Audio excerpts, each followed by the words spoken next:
there's only so much that your team will do for you as a leader. And so there can be a lot of value in bringing in a third party from the outside and getting that fresh lens and helping, because as a leader, you have individual relationships with the people on your team and also with your team as a whole. And you probably have things to work on too, or you wouldn't be listening to this podcast and you wouldn't be, like engaging with any of us. So your team is also going to have challenges in maybe walking a walk that you're asking them to walk that they don't think you're walking.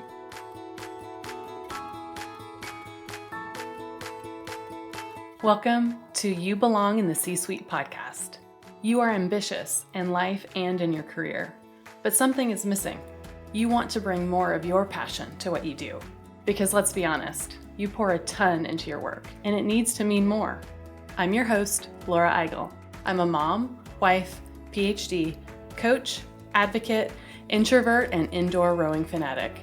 I'm passionate about living a life that's in line with my values. We'll give you the actionable tips and tools you need to lead with your values, make a difference, and have career success. The world needs more diversity and authenticity in the top jobs at organizations. Your leadership belongs there. You belong in the C-Suite.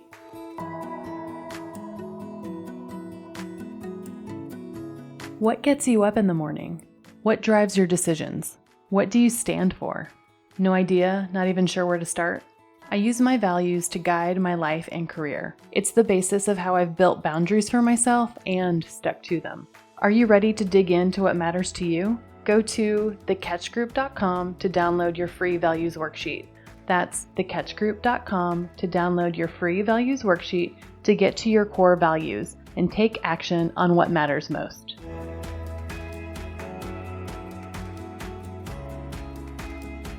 Welcome to this week's episode of the You Belong in the C-Suite podcast.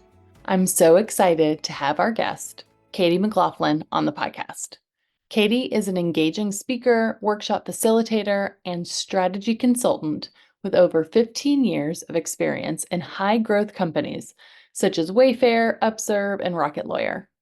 In 2020, Katie founded the McLaughlin Method, a boutique consulting firm specializing in improving team and company culture through actionable, interactive, skill-building programs. She facilitates team workshops as the core focus of her practice, customizing sessions to fit specific industries, team dynamics, and outcomes. Leveraging her background in theater, Katie creates fun, judgment-free environments where teams can improve collaboration and achieve goals through empathy, open communication, and conflict resolution. She has facilitated thousands of workshops, helping teams build collaborative cultures and achieve immediate improvements in empathy and connectivity. Katie was a guest on the podcast in season 1 back in 2021 with an episode entitled Intentional Moments Build Cultures. And in this week's episode, we are talking about the health of your team and how your leadership can shape your team's culture and the health of the team.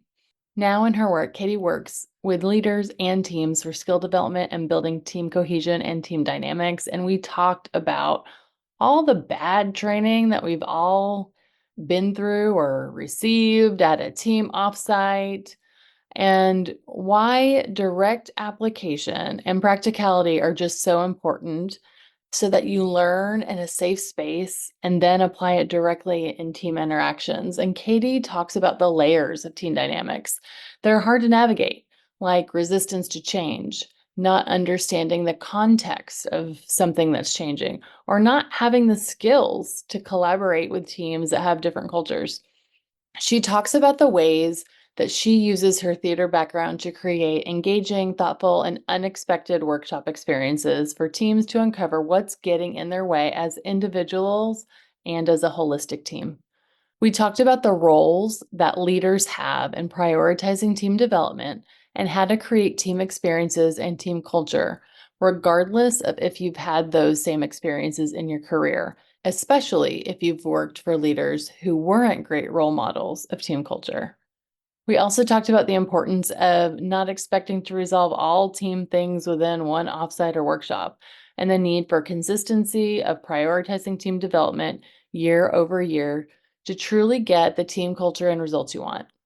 I know you'll learn a lot from Katie's experience, and make sure you stay until the end of our conversation where Katie shares a way that you can gauge and measure your team's health. Let's get started.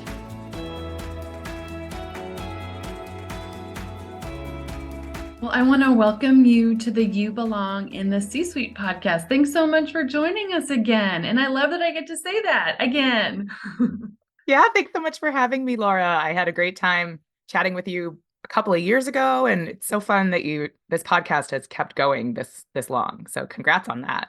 Thank you. Yeah, I'm so excited that we're reconnected, and it felt so timely that when you reached out, and I just am so excited to chat again on our new topics. And yeah, it's so funny because I would have sworn that you were like on the podcast like last year or something, but it's been a couple of years. So I'm so happy to chat with you and share the space, and we can talk today. We're going to talk all things teams. And that's why it was so fun to be able to reconnect on teams, because it feels like we're kind of in sync with where we're spending some of our time now. And last time we talked all about kind of intentional cultures at the organizational level. And now it feels like, post pandemic, it's, hey, what's that magic kind of place? And right now, for me, for sure, it feels like it's teams, and you're doing some of that similar work. So I'm so excited to kind of dig in on what I'm doing and what you're doing, the synergies, the things that you're seeing, and then just kind of the problems that we're both solving for right now. Yeah, I'm pretty pumped about that too. It's really interesting because I've seen, and I'm sure you're responding to this as well, that organizations may not be spending at that kind of top level or making investments in culture in the ways that we would expect, where it's really intentional and about relationships and the way people are treated. But leaders have the ability usually to still bring in folks and have team building events, have trainings, and really most leaders, what you're in control of is your team and your team experience. So thinking about that team culture, the health of your team, personality wise, relationship wise, is something again that you can control. So make that investment there. Yeah, I love that perspective. It's sometimes as a leader, it's like I can't, like one person can't change a culture, maybe unless you're the CEO, right? But your team has a culture and you can absolutely impact that. And so I love this notion of culture at the team level, and then just the different things that you've seen work. Your background is so different than so many people's. And so I'd love for you to remind us, like, what your background is, how that has led you in kind of your career path, and then how that's just so important and timely right now with the work that you're doing with the teams. So I started my career in theater. I have a bachelor's degree in theater, have done kind of all interdisciplinary type roles within theater, but didn't go into theater professionally, at least not as my full-time thing. And over my career, I've leveraged a lot of skills from theater training and also that are essential to theater in general, like project management skills, being able to meet deadlines, leading a group, directing kind of an organization, and funneled that into an area that I'm really passionate about, which is people. So most of my kind of formal career has been on the people side of businesses, whether that's learning and development, talent, and often in the tech or software space. And so I think we all know that in that world, it's a fast-paced environment. People are wearing lots of hats. Again, something that I'm really used to from theater and really enjoy. And so got really involved in all types of areas within a business, focusing on how do we as an organization perform the best through the awesome people we've already brought on board. So maybe that's a training need, maybe that's a coaching need, maybe it's an incentive that is required, or maybe we have bad processes that need to be revamped, and we need to help our team also deal with change. And so through all of my experience, I found that there was only so much that kind of traditional training, especially of leaders, first of all, whether or not it was happening. I imagine that many folks who are listening to this podcast who are leaders haven't had a whole lot of manager training or leadership training. And if you have, it's probably very focused on systems or tools and those performance management policies and requirements, and doesn't actually help you deal with a person. So I got into business for myself to combine this rich theater background that I have with my application of kind of human performance, business acumen on how do we really perform as a team, mixing those together into highly experiential and impactful workshops, consulting, coaching, and so on. Yeah, and that's it's so powerful to be able to then put those things together. And so how are you now seeing some of it play out in the work that you're doing with teams? Is it team offsites and different trainings and workshops and experiences like that? Tell me more about some of that work and what it looks like in the organizations that you're working with now. So in my workshops, it's primarily workshop focused, which includes both some kind of group coaching, potentially some consulting as part of that. And some teams are bringing me on as part of an offsite. Maybe they have, kind of their business agenda too, with presentations and updates and all of that. And then they have a portion that's either dedicated towards specific skill development of, say, leaders or individual teams or the whole group. And then other times it's really about, team cohesion, group dynamics, just kind of an investment in kind of general building of that team and helping them to kind of gel and connect. And in either avenue, I bring, of course, fun. Training should be fun. And I know a lot of people groan when they are invited to a required training. Yeah. But that's because there's been a lot of bad training. And you know what? You can't learn to lead from a book. You can learn concepts, but it doesn't necessarily help you apply them. Our application happens in the room with real people. And so in my workshops, there's always some kind of practical, kind of rehearsing for reality type of element in the workshops. And that really helps people to practice and, essentially mess up sometimes in a safe space, get some feedback, see how people react.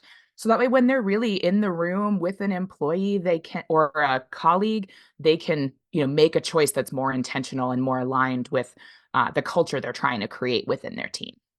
I love that. And it's fascinating to me how our worlds are kind of colliding here. So the sentence that you just said, like, how can you behave and, interact aligned with the culture of your team? In my world, as you know, my world of values that I love so much, everything is values, right? So when we last talked, it was all about kind of the individual values of the person and how do you bring that into your leadership? And that is still true. How do you make the right career decisions and for your family and yourself and all those kinds of things as you grow your career? How do you lead? But now it's also, so as you lead, how do you do that, but bring your team with you and bring them in with you? So it's not just about your leadership, it's about the values of the team that is then connected to the organization. And so it's really interesting to work with leaders to say, oh, well, I can bring my values into my team. Like, yeah, you actually should. Yes, and you should. And it's a really great thing because values can kind of teach us what is important, and you get to learn what's important to your direct reports. And it's just lots of really great conversations. And then guess what? You get to talk about what it means in terms of the behavior level. So that's the work that I'm loving doing, is like building this, team values. So everybody has their individual ones, but then also we build them together as a team. And it's been fascinating to see the leaders in the room, like really letting that happen. And it's not just about them, it's about building it together. Because, if somebody has their fingerprint on something, they feel more connected to it.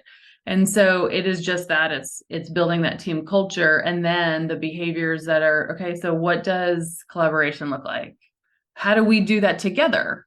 And what does that look like in our meetings? And what happens if I don't do that? And so this idea of, doing that in the room and figuring that out and practicing stuff and like, talking about some hard things, but also connected to something we all care about. It's a really fun place to be. And Yeah. so I do that, and I love to do that through similar stuff like workshops, lots of dialogue. But I've also found that like they might call me for something, right? They might call me for one thing, but it ends up being something else. They're usually talking about a symptom, right? I'm sure you get the same, like, hey, we can't figure out this thing. Or sometimes it's just like, hey, we have an offsite coming up. What should we do? It might be as simple as that and not super intentional, but they kind of know that they need to do some people stuff and have some Right. fun. And other times it's like, hey, this is the outcome and I know it's not great. How do I fix it? And so this idea of the team dynamic level and focusing back on team culture is a powerful place to be, because so many things can kind of get untangled there in that room. And so for you, what do they come to you for? And then what do they end up actually needing? I love to understand that a bit, because I think sometimes leaders don't realize that, again, they have more control than they realize, and they actually have the power to fix it if they're a bit intentional and open to figuring out some of these team dynamics. Yeah. So, I mean, when you were just talking about kind of the collaboration piece, that reminded me of a past client of mine who came to me for a workshop because they wanted to focus on collaboration skills and building those skills. Right. And it was kind of a big, actually, organizational focus because they had just done a reorg. They were thinking about how teams, what is the work that teams take on or don't take on, and how are they working maybe more cross-functionally across teams, where now we're running into the scenario where they have different values, different Mm. cultures, right? And, as part of that, what I was able to distill was that there was actually a real resistance to collaborating. And honestly, almost all changes like this, there's going to be some kind of resistance, often because they don't understand the why behind Mhm. what they're being asked to do. They also might not know how to do it, but don't feel like they can say, I don't know how to do this. Yeah. And, and so many other layers that are kind of behind the scenes of how people are feeling about that particular thing. And collaboration is one of those areas where if we aren't navigating that resistance as a team and even just surfacing it, then we're not going to be able to move past it. And so when I work with a group, especially on a topic like that, I gradually get ourselves to some more kind of meatier, more empathy driven exercises that I bring in from my theater experience to have people as a group kind of respond to, how does this kind of scenario really make me feel? And we're not putting anybody on the spot. I'm not asking anybody to say, I hate collaborating, though they might in our post kind of discussion. But I often just ask people to respond to a prompt using their facial expressions, their body, to create an image, like as if we were going to take a snapshot of them.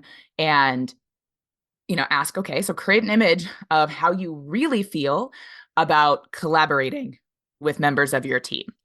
And sometimes we have to do that a couple times to get people to actually go deep and be like, how do we really feel? And there's no wrong answers. Mhm. But the reality is, many of us kind of cringe and would put our hands up in our message. And you can hear my voice just change too, right? Yeah. And then, other folks might, kind of cross their arms, turn sideways, and kind of have like a skeptical eye over their shoulder. And as a group, they're all responding at the same time. So they start to see, hey, other people feel the way that I do. And so if other people feel the way that I do, how can we all get our needs met as a team Mm. in order to step into collaborating in a way that gets the job done, right? The only reason why we collaborate is to get stuff done, not usually just because it's fun to do. I think most people would rather work on their own rather than like, group projects back from like our school days. Yeah, yeah, totally. So, we all have to do this thing. And so then we can kind of collectively start to build that. What does it look like in action to help make it feel better to collaborate so we can have that culture that has collaboration. We all want it, but we don't know how to get there. And we can't get there if we're not dealing with that like emotional root cause of the issue. I love how in those spaces you're allowing for people to feel, and you're allowing for them. It's like anything is okay, right? And then Mhm. the aha is, oh, I'm not the only one, right? Because it's just so powerful to realize, oh, everybody else thinks this is hard too. Okay, it's not just me, and it's okay to say that, and it's really okay to acknowledge it, and we have to actually work together. And usually with like in that scenario, there might like if we were asked like who do you like to collaborate with and who do you hate to collaborate with, right? We all probably have those people on our team. But now that we've just done this little exercise, you're probably looking at that person you hate to collaborate with, and they're feeling something similar, or you can at least recognize what they are feeling. And so now you can start to empathize with them and think differently about how you might approach a conversation with them and vice versa, right? And then of course for a leader, you're in there, you're in the mix too, because you're part of Yeah. that team. And so you get insights into what types of interactions with your team are more challenging or kind of more, bring up more of that resistance, that irritation, so you can know where to focus and know how to help your team. Yeah, and I love the as being a facilitator in those offsites, because you get to see the whole team dynamic, and then you get to see the leader, and then you get to see the leaders like ahas and their just how they interact with it. It's just fascinating to see it at all these different levels. And also just I love to even just think about the fact that if you're doing a session like this, then you're probably already a pretty good leader anyway, right? Because the ones that need it the most are probably not going to prioritize the time for their team to do it. And so the fact Mhm. that, that's why I love working with the leaders that I work with. It's because they're pretty great leaders anyway. and Right. and then like building an experience for team that is usually away from work. It's more fun. It's not like sitting through death by PowerPoint. They remember that, and they remember it and tag it back to when they worked for Mhm. you. Right. And so it creates these like I guess they're work memories, and Mhm. fun and all the things, but like it's tagged back to again the culture that you created as a leader. And because many of us as leaders haven't had that like organization sponsored leadership training that really taught us how to do some of these things, and we've all had to try to learn by doing, but also had really bad role models that we didn't realize we were emulating and Mhm. carrying forward their bad behavior. But I don't know about your listeners, but I'm sure many of the leaders you work with have also had the realization that there's only so much that your team will do for you as a leader. And so there can be a lot of value in bringing in a third party from the outside and getting that fresh lens and helping, because as a leader, you have individual relationships with the people on your team and also with your team as a whole. And you probably have things to work on too, or you wouldn't be listening to this podcast and you wouldn't be, like engaging with any of us. So your team is also going to have challenges in maybe walking a walk that you're asking them to walk that they don't think you're walking, Yes, right? yes, And so bringing in somebody from the outside to kind of also help, I always consider it my job to help reinforce the goals that a leader has. yes. And so, we have a conversation ahead of time. We think about where do they think the team is struggling with? And then as a experienced facilitator myself in the room, I start to recognize what they're really struggling with, Right. right? And I don't have any problem shifting. That's my improv training, my ability to just kind of jump in and assess something quickly. And I'm sure you're recognizing this too when you're doing workshops. And so it's all in support overall of like your goals as a leader, but also to get that whole team to really rally around these values you're trying to create as a Mhm. team, the culture that you want to cultivate, etc. Yeah, it's fascinating what an external point of view will bring. And because sometimes the leader will have said it like 7 times, 7 ways, and then the aha comes from something, obviously, like you mentioned, we talk in advance, of course, and talk about the goals and outcomes and things to emphasize or make sure that we address, and all those things, and the agenda and the flow of the day and all the things. But when they get the aha from something somebody else says, or a story or a relatable something, even if it's said in the exact same way, usually it's a little bit different, but oftentimes leaders say, man, I feel like I've been saying that forever, but it seems like they had the aha in that room. But the leader is the one that created the aha, because it created the the setting for them to have it. Because if they Right. didn't, then they wouldn't have had the aha anyway. And so Right. sometimes it's interesting to see the leaders kind of journey through it too, because they're like, man, Mhm. that was frustrating. They got it there, but I've been trying to say that for forever. But Mm. like, you're the reason why they did eventually get it, and that's cool. So Yeah. like, it's a win. And also everybody got it at the same time, which is a whole other Hmm. thing than one-on-one, right? We know that. So the Yes. ahas that happen together in the room are just sometimes the most powerful. But then the other struggle I sometimes see too is sometimes that's where it ends. It's in the room, and then we don't do anything with it moving forward. So tell me what I'm guessing you see the same. Sometimes it's kind of the same deal. And the folks that I have really like dug into even more, they're all about let this not be a one and done kind of thing. And they know it's a journey. And so often it's okay, so what are we going to do next? And how can Hmm. we come back to this? So it's all about what is that skill or the thing that they bring back and actually do, but then we don't forget about it and we revisit something again together. So do you see the kind of one and done, or it'll all be solved after we do this workshop kind of Right. mentality, right? And it's unfortunately, it's not as easy as that, folks. True. Very true.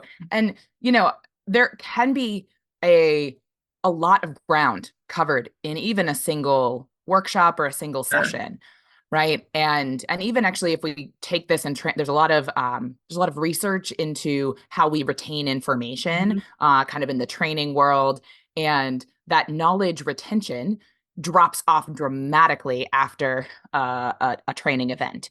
And so the same thing could be applied here with like a workshop or a togetherness thing. And so with something like what I do, and I imagine with what you do, we're getting actually to a deeper level of understanding of each other. And we're also, at least at the end of my workshops, we're kind of making some group agreements. We'll write Yes. them down, Yes. and we'll also I'll have everyone actually write down physically, because there's some neurobiological, Hmm. psychological connection to retaining things. When you physically write it down, don't type it on your phone, don't type it on something else, write it using your hand and Hmm. a writing implement and paper. Um, and you write down one action that in the next week you can implement. And I always work with a leader afterwards in another session to review some of that, give some additional action items or reminders, and I send out kind of some reminders to the Hmm. whole team as well. But the leaders and the teams who get the best results are the ones who make that ongoing investment. So whether that's a monthly workshop, a quarterly workshop, Yep. or at least kind of having a little element within their team meetings to carve out, hey, how are we doing on collaboration? Hmm. Right? Let's remind ourselves of our work agreements. How are we doing on that? Are we Hmm. doing okay? Um, and I could talk forever probably on how leaders could actually do that in in their settings. So Yeah, and I love that you said usually it's some kind of group agreement. Yeah, and I love the writing of it down. I like to do, and it's probably similar of the writing it down. So you do the group agreements, and then I like to do an mhm. individual commitment to the group agreement. That makes sense. Yes. So I like it. it's like, what is the one thing, like, given all the, things that we prioritize, and we try and prioritize them. It's not just like a list of a million things, right? It's usually like 2 to 3 things that we are agreeing to on a group to try moving forward or to do more frequently or intentionally. And then I say, hey, what is your individual commitment to do those things? Like, what's one thing that might get in the way, or something that you need to do? And what's your commitment to the group to do that?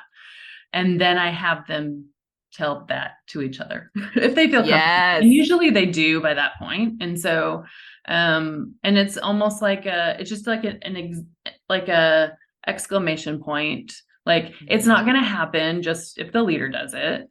Right. It really does take all of us, and like, we're all committing, and everybody's is different. And it's interesting what comes up for people whose are similar, whose are different. But I feel like that's like the extra, like, oh yeah, it's up to me too.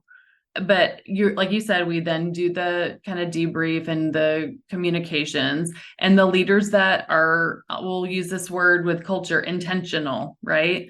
And it's not rocket science. It's kind of consistency and intentionality, right?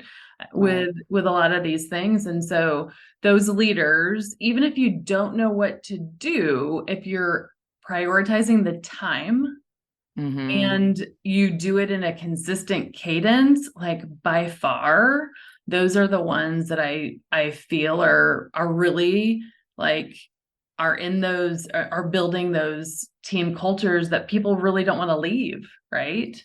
And Right. that's I mean, unless it's like a promotion or a thing or whatever, but like, we're really trying to retain folks. The talent market's bananas right now. In lots of Yes. different ways, with different industries. And so you just, the idea of keeping that really great talent, I think we cannot lose sight of. But it's the consistency and intentionality. You don't have to know how to do it all, but if you can be consistent and intentional with it, I think Right. those are just so important. And another framing I bring to that, like intentionality, is often using the word deliberate. Oh, yeah. So being deliberate usually refers to like an action, right? Mhm. And so whether I call it, being a deliberate leader or lead deliberately, Mhm. you are taking action, right? It's not always enough to just have that intention, right? Yeah. And to want to do something, right? But it's that deliberate, like you said, consistent action that is going to help move your team in the direction that you need, retaining those great people. And you want to retain them so they can continue to do a great job, right? It's your people that are going to solve your next business problem, that are going to connect with your customers, that are going to help retain those customers and, build awesome products and so much more. And so, it can feel some amorphous to folks who are not kind of in the talent space to understand, like, well, why should we care about retaining employees? But at the end of the day, it's about business success, right? We Yeah. all want our business to succeed. We all want our organization to succeed so we can have more opportunity, better pay, do cool things. And we can't do that if we're not performing, and we can't do that if our team stinks, and we can't do that if we don't keep good people.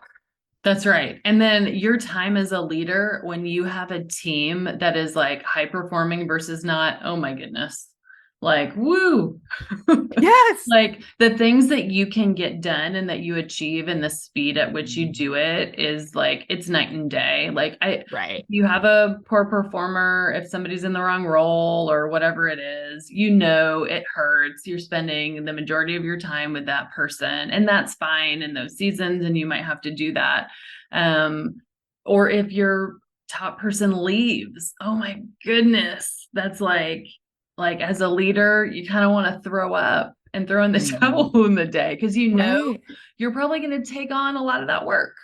And so the Yep. retention and the getting the right folks in the right roles, and then getting them to like optimal performance. And optimal Yeah. performance actually sounds a kind of icky when I just said it like that. But like, optimal engagement, like, people are having fun and delivering results. That sounds Right. pretty cool to me.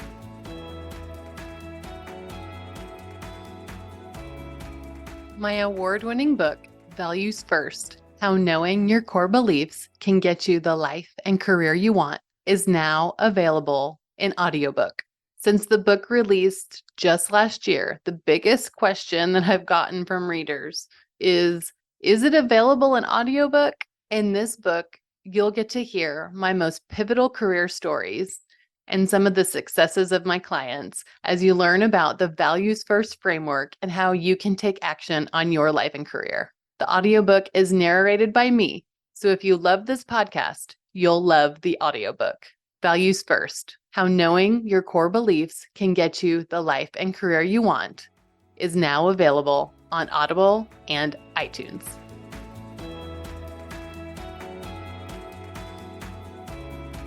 I'll just also bring in that, like, as we talk about retention, I also just want to call out that, like, a lot of companies are going through layoffs. Yeah. And it's like layoff round after layoff round. And, as a leader, you may have zero control on who in your team actually gets laid off. Or maybe you have to pick people, which is horrible, right? Layoffs are horrible. But it's horrible to your team culture too. And so you don't want to lose those people who you decided to keep either. Yeah. But now they're going to have a lot more work on their plate. They're going to not understand why the layoffs happened and be angry, grumbly, frustrated about it. And, they might distrust you as a leader of, like, what did you do? Even if you had no control over it, right? And were forced to do it.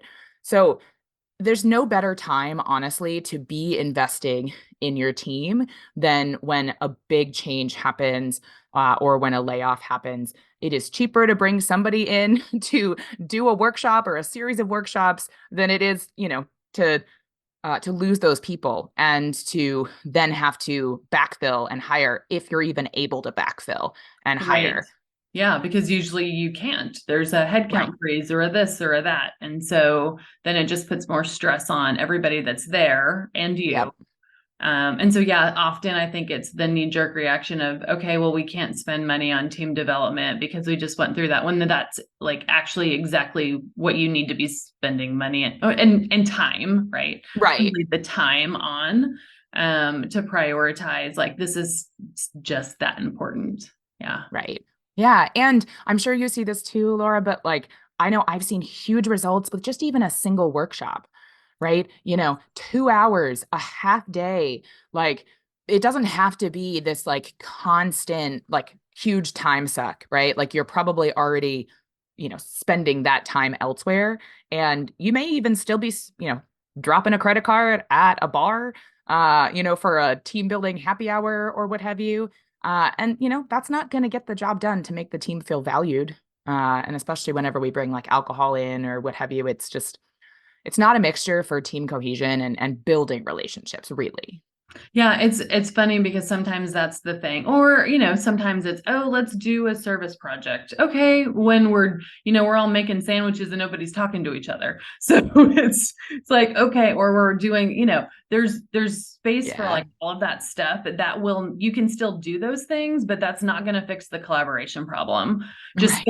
Just spending quantity of time together it's not the same as having these intentional conversations about how we work together.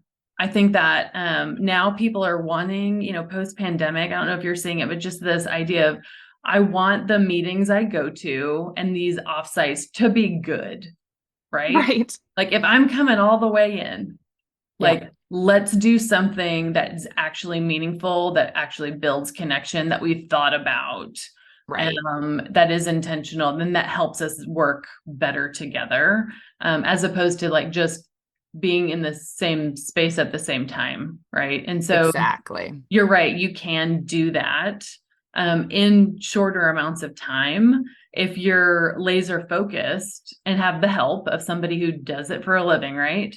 Um, Right. on the most important things to talk about with that team, and especially in a way that they don't usually come at that problem. And I love that your background brings that to the Mhm. organizations that you work with.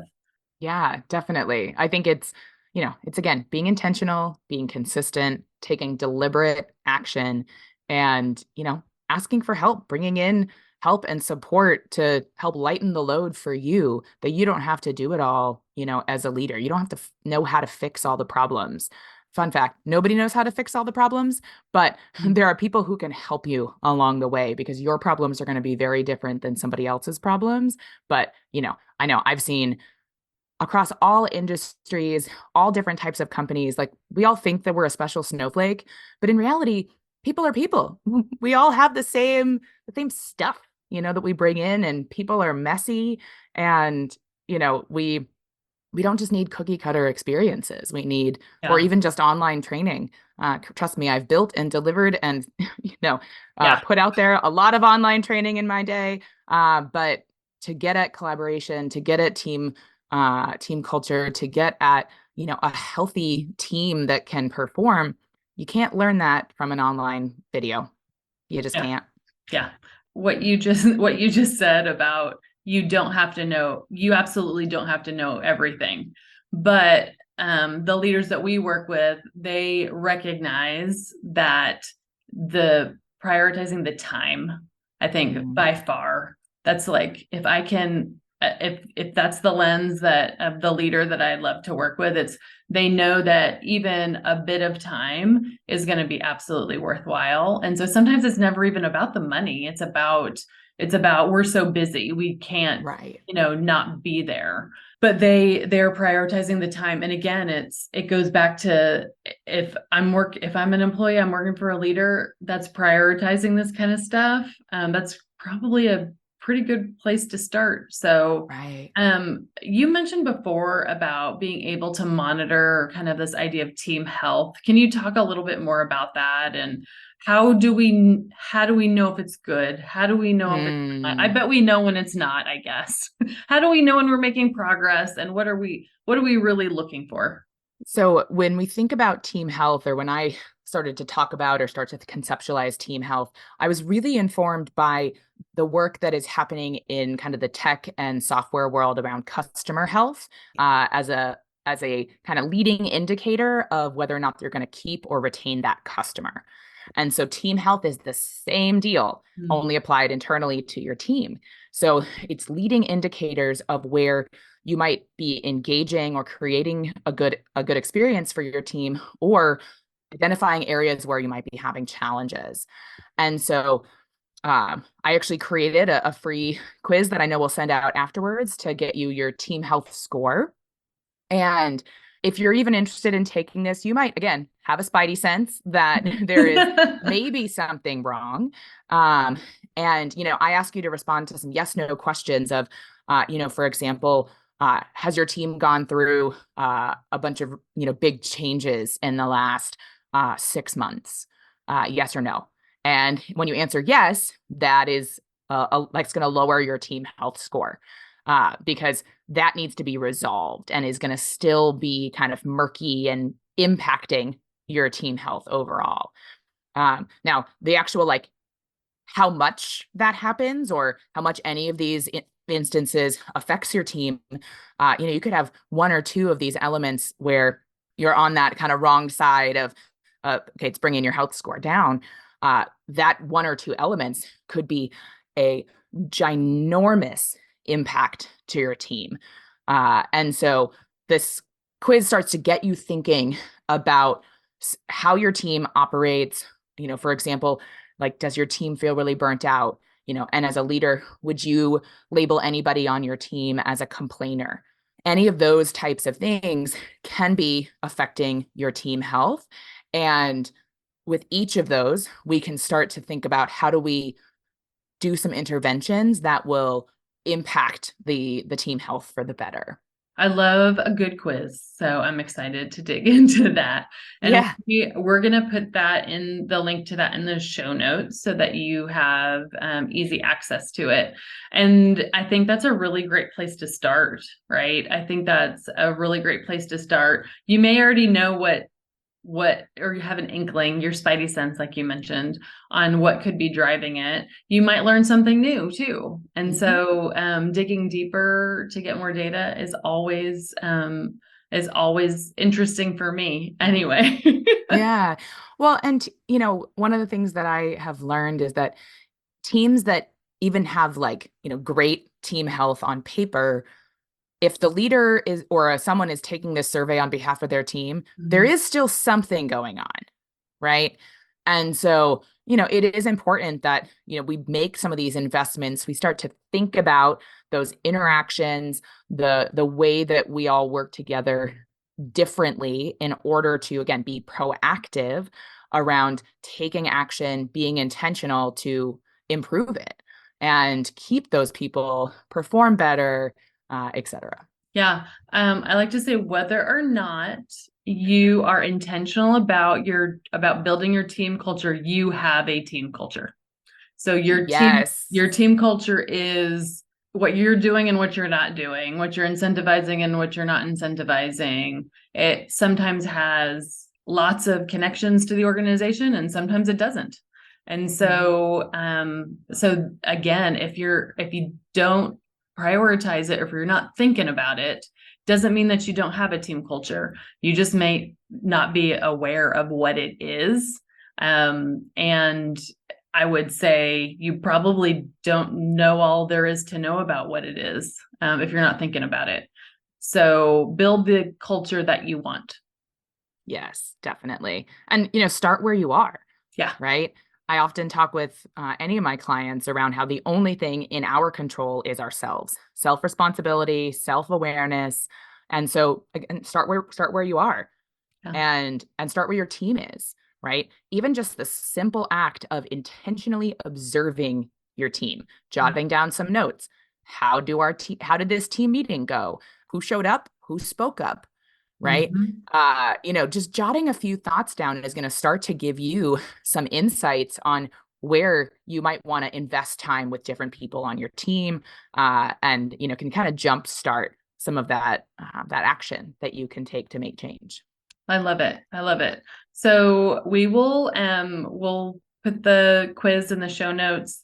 The other action might be start with stealth and check in on your values. That could be another one, y'all. So we're giving you lots of good tips and tools here for where to start and then where to go next. So intentionality, consistency, all the things. But I just have loved reconnecting with you. And thank you so much for sharing what you're up to. And I can't wait to take more of a look at the quiz. And I'm so happy that we've reconnected. Yes, same, Laura. Thank you so much. This was great. And thanks everyone for listening. Hope to connect with you all.